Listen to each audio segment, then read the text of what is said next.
Ici à la Sorbonne, en marge de cette Cité de la Réussite, cette Cité de la Réussite 2014 placée sous le signe de l'audace, avec Axel Reynaud, directeur associé du Boston Consulting Group. Bonjour. Bonsoir, bonjour. Placé sous le signe de l'audace, l'audace c'est bien, on en parle beaucoup, mais en 2014, c'est quoi pour vous l'audace? Alors je pense que l'audace, en 2014 et en général, l'audace pour moi c'est un mélange un peu de deux choses. C'est un désir de faire, un désir de changer face à ce désir, une action. Mais alors c'est pas très audacieux si je désire manger un pain au chocolat et je prends un pain au chocolat. Donc il faut qu'il y ait une notion de risque derrière. Et une notion de risque un peu contrôlée quand même, puisqu'on est audacieux mais on n'est pas tête brûlée. Et donc je pense que l'audace, c'est cette alchimie entre le désir, l'action et la part de risque, mais la part de risque calculée. Donc finalement en 2014, c'est autant qu'en 2013, en 2012. C'est vraiment ce mouvement qui fait changer les choses. Alors on peut dire peut-être on en a plus besoin en 2014. Je ne sais pas. Historiquement, voilà, on a toujours progressé parce qu'il y a eu des audacieux, des gens qui se sont lancés et qui finalement, sans complètement comprendre les risques, sentaient bien qu'ils pouvaient y arriver et ils sont allés. Voilà. Donc finalement, l'audace, c'est un peu universel. Il se trouve qu'on est audacieux à la Cité de la Réussite cette année, mais ça aurait pu être un thème des années précédentes. Des autres années. Comment, quand on est chef d'entreprise, comment on stimule cette audace parce que si l'audace est une prise de risque, quand on est un collaborateur et qu'on doit faire des reporting, la prise de risque elle est quand même relativement limitée. Donc comment on stimule cet esprit? Justement, je pense qu'il faut sortir de la logique que prendre des risques c'est mal. Prendre des risques qui ne soient pas inconsidérés, c'est bien. C'est bien à titre personnel, mais c'est bien dans la vie des entreprises. Et donc une prise de risque, ça veut dire aussi accepter l'échec.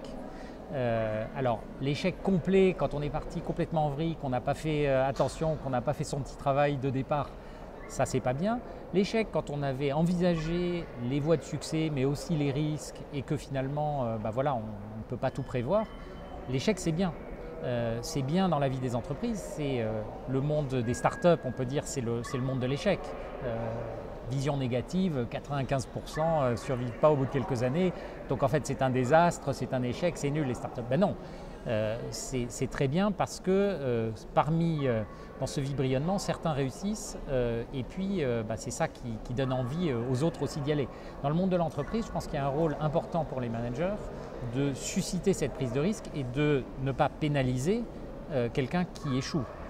Quelqu'un qui échoue en s'étant donné les moyens de réussir au départ, avec un plan qui avait du sens, qui était partagé, en fait c'est une réussite, on apprend et le coup d'après peut-être qu'on réussit mieux, ou on augmente les chances de réussite. Je pense que ce qui est dramatique dans les entreprises, c'est quand plus personne ne veut prendre de risques et qu'on est dans une logique, surtout ne rien changer, parce que le premier qui bouge le petit doigt se fait taper dessus. Et donc le rôle des managers, c'est vraiment d'encourager ça.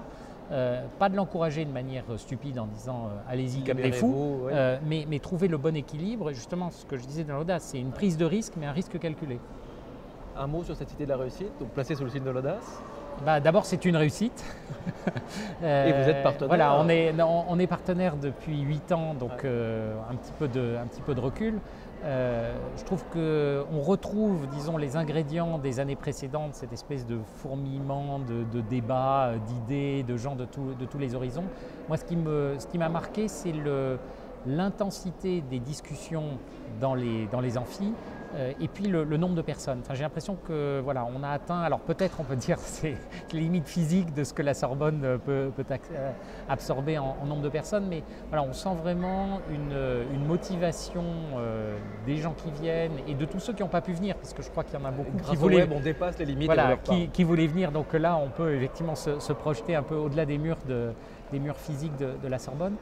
Et donc ça fait plaisir de voir cet événement qui prend de l'ampleur année après année. Et bon, le thème de l'audace était un super thème pour cette année.